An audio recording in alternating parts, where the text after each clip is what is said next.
Hi, it's Therese from Lostinpaper, and today I have something a little bit different for you. I've got some elements that I'm creating for my design team partner Louise at Scrapbook Boutique.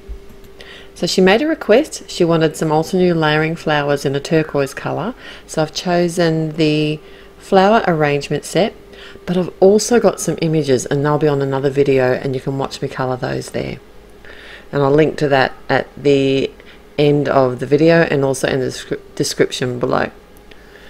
So because Louise makes scrapbook layouts, they're a lot bigger than what my cards are.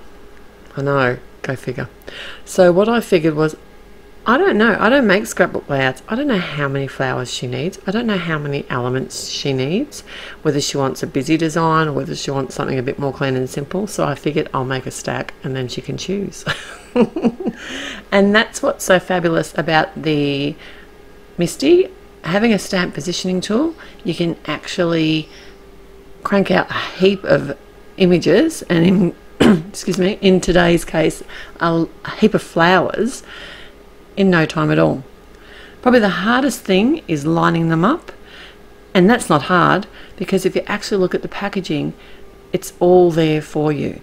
And now that I've started looking at the packaging a little bit more closely, not trying to guess where I think the stamps should layer, I'm actually looking at the guides that the packaging is giving me. I'm having a lot more success with my stamp layering because I often have coloured my flowers in the past and not sort of gone into the layering of colours unless I wanted to change it up or make it different with different colours.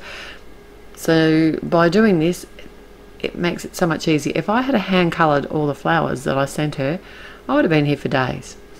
But as it was, because I layered them and stamped them in the colours that Altenew give you, so the colours that Altenew create always create beautiful layers together. So I just chose a family of the, you know, the sort of teal bluey colours, and I'm layering them as they are intended. I am taking my time to line up the stamps, and I'm doing 3 at a time. So I'm doing 3 different flowers, flipping my paper around, doing the other 3, and then I've got actually a couple of pieces of cardstock at least. I can't remember how many I made altogether. But once it was all set up, it was really easy to do. And I did come in and stamp the centre of these flowers, and I used some yellows to do that. I thought that was a nice, bright, fun sort of complement to the turquoise colour. I can't wait to see what Louise creates with these. Okay, so I did decide that she's going to need some leaves, so I did a stack of these because you always need more leaves than flowers, and they are a 3-step layering, and I've got the tropical greens here, which are probably my favourite Altenew greens, and I just like that they're nice and bright and cheerful. And I thought they went with that teal flower. She might not even use them. I don't know. So I'm doing the same thing again, layering up each layer. And when I'm initially lining these up, I don't use my magnets in my Misty anymore, really at all. I found they were more of a nuisance than anything. And if I actually push the cardstock into the corner of the Misty the same way each time, I'm having no problems at all with lining up my images and stamps. I just have to be a little bit vigilant about making sure the cardstock's in the corner before I add the ink. When I'm restamping something, that is. Especially because that's one of the best things about the Misty is you can do this layering and do multiple stamping in no time at all.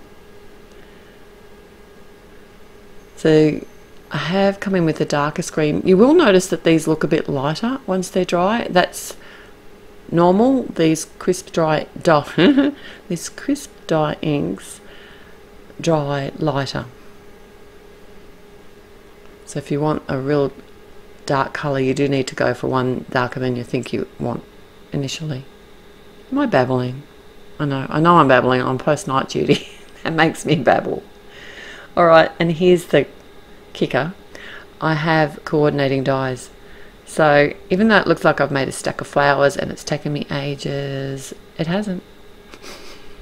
It's taken me no time at all. And I run both the leaves and the flowers through my die cutting machine all at once.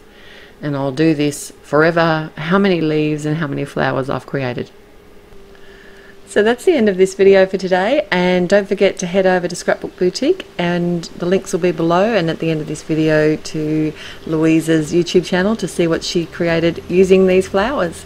And there's another video coming up real soon, and you can see a little sneak peek of that in the corner there. Till next time, happy paper crafting. Bye.